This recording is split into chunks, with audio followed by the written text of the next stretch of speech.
Hey there, welcome back to my channel. My name is Nick, and today we are going to be watching Marvel's What If Episode 2. If you haven't watched the first episode, go watch that. And if you haven't watched my reaction to the first episode, go watch that. The last episode was all about Captain Carter, and I liked it a lot. And this episode, I haven't read anything about it. I'm trying to go in blind. I think this episode has something to do with T'Challa.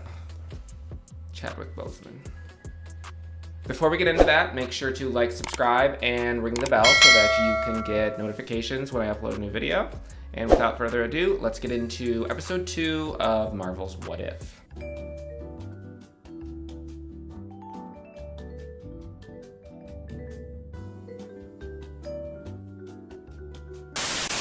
Follow me and ponder the question. What if?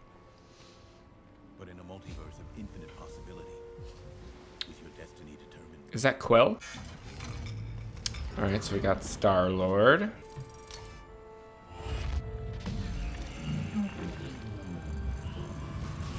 Flashing back to Nebula just reaching in there and pulling it out.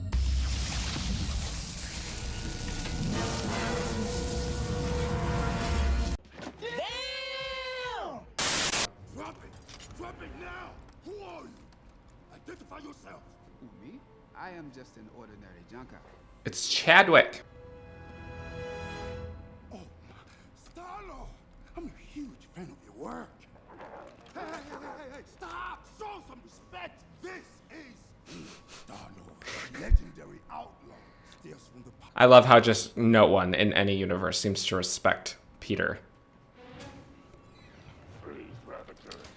I'm curious to see how it, the story's gonna play since Peter and his mom were such an integral part of his story and his dynamic with Yondu.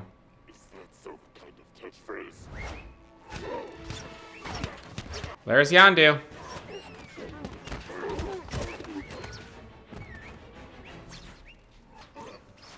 If we still made like the old days, you'd only have half of your teeth. You know as well as I, no treasure is worth as much as the good that can be done with it. That's my boy. This is a very different dynamic. So it's like Yondu's sort of goodish? Well, more protagonist-y than he was initially. As fate would have it, at that very moment, a Ravager spacecraft was arriving on Earth to abduct the spawn of the Celestial Ego. You morons grabbed the wrong kid. Not so fast. 2 see holes, 2 hear holes, 1 8 hole. Does this really look like Peter Quill to y'all? Sure, I don't know, all humans look Taserface. Taserface. You sure don't seem too freaked out about all this, kid. What you doing out there all by yourself anyway? Exploring the world. But why stop at one world, huh? When we can show you all of them. I get he's a kid, but he's just dipping out on his entire family willingly. How exactly did you stop Thanos, the mad titan, from What? taking half of the universe? Oh, no, I'm a big enough man to admit when I'm wrong. T'Challa here showed me there was more than one way to reallocate the universe's resources. So I am confusion. Pretty sure it's still just genocide, big guy. And I'm pretty sure it's efficient. I was not expecting that. Oh, we should take another one. You look terrible. I look great. I insist. It is a truly awful picture of you. He looks pretty good from where I'm standing. Nebula. Hey, Cha-Cha. What is going on with her hair? You ever think of going back? Not much to go back to. When I was young, Yondu attempted to return me to Wakanda, but it had been destroyed. So it's he's integral. He's such a strong character that he's integral to the success and the positive outcomes of anything that he's in. So him staying initially in Wakanda prevented a war. Him getting abducted by Yondu apparently stopped Thanos and made him good. So who's the mark? Tanaleer Tavon, also known The as... Collector. As in the most ruthless kingpin in the intergalactic underworld? The Collector's got a famous kink for exotic flora and fauna. Where is Gamora? You are quite articulate for a duck. That, sir, is very close-minded. Through it. Howard the Duck finally getting his spotlight. That's it. No more Mr. Nice Duck.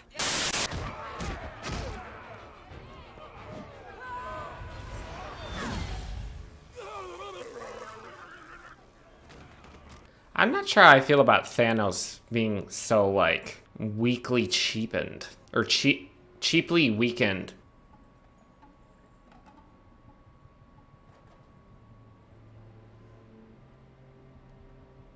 Oh, Jaja. I hope you can understand. I had a debt with the collector, and you were the payment. Alright, Nebula's still bad. I must apologize for all that awkwardness back there, Nebula. I love how the collector is jacked. Daughter of mine. How could you do this to us? To my best friend T'Challa. You are the worst. Who? Plot twist on top of plot twist. What kind of being leaves a party without saying goodbye? Something tells me this happens to you a lot. I'm so confused as to like why he's super jacked. For something a touch more elegant. Why is Mjolnir in there? What? Oh, that woman has taste.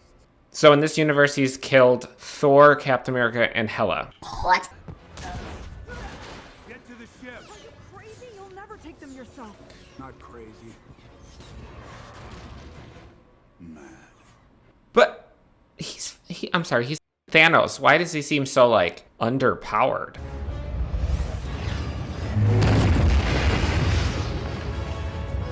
I'm so damn confused.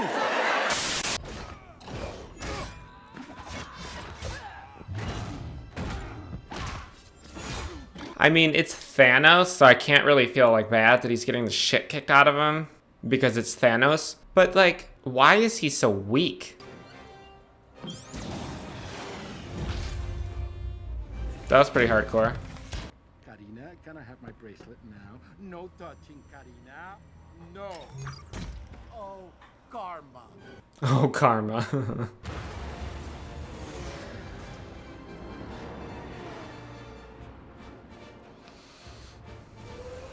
Oh. I guess it makes sense that Gamora's not there if he's no longer the Mad Titan. Oh my gosh. Is that Peter? Sorry, we're close. What, Peter? Can't spare a little time for dear old Dad?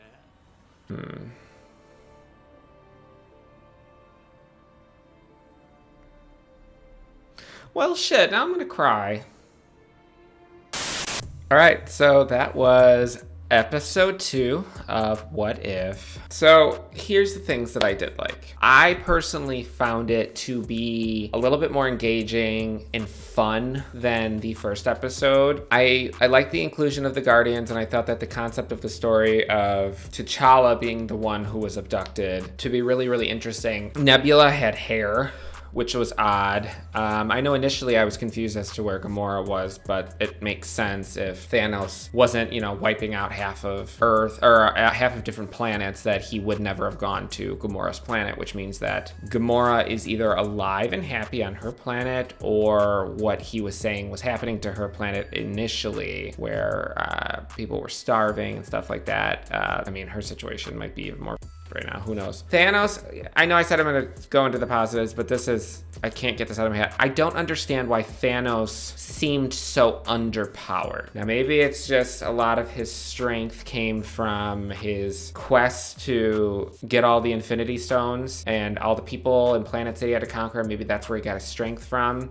And granted, yes, he was strong, but he just seemed vastly underpowered in this episode. But putting that aside, I thought him almost being a comic relief was fun. I liked that they made the Collector sort of the big bad guy. I'm not sure how he got super, like, juiced up looking. Maybe it's sort of just the opposite of what happened with Thanos. If it wasn't for that last scene with Peter and Ego, I was getting confused throughout the whole episode, because I'm like, if T'Challa, or if they stopped Thanos, if Thanos, you know, was no longer on this quest like we've always known him to be in our timeline, our universe, to wipe out half of all life, then is ultimately, like, is Yondu sort of responsible for so much destruction in our universe? Because if T'Challa was abducted, therefore there's no more Thanos in the snap. Although I will say, technically my point still it still stands, because if the only reason that Peter was like no longer on board with Ego was because he found out that Ego killed his mom, and I'm assuming that in this universe Ego still killed his mom. So unless Ego does not tell him, let it slip, isn't it just going to be the same outcome? I don't know. We'll see. All that aside, it was a very fun episode. I can't wait for episode 3. I have no idea what episode 3 is even going to be about. I think I saw a picture that they're doing Marvel Zombies, which I'm on board for. But then I want to have like a moment because immediately as the in memoriam sort of screen card came up with Chadwick Boseman, I was heartbroken when Chadwick died. He brought so much in such a short time to the MCU, and I know that everybody's going to miss him. I'm going to miss him. I have no idea what they're going to do with Black Panther 2 Wakanda Forever, but I hope it's done in a way that honors his memory. And his voice work in this was fantastic. I miss him. What did you guys think of this episode? Let me know down in the comments, and I will see you next time.